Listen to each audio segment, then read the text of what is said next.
আসসালামু আলাইকুম। এই যে এটিটা কই মেরা পিঠা চিনছেন? এটি এখন না চুলার মধ্যে বইলে ঘন্টা দুয়েক পরে উইলে সুন্দর একটা দোয়া বাড়ি। তারপরে যদি শুটকি ভর্তা দিয়ে খান তাহলে খুব সুন্দর একটা মজা পাইবেন। আর এই মজাটা কোনো সময় কারো কাছে পাইবেন না, মজাটা কিনতে পাওয়া যায় না।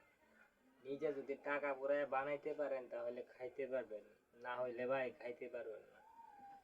আর যদি ভিডিওটি যদি ভালো লাগে, আমার এই পিঠাগুলি দেখে যদি ভালো লাগে, এই পিঠাগুলি কিন্তু বানাইছি আমার হাতে, ঠিক আছে? অনেক সময় গেছে।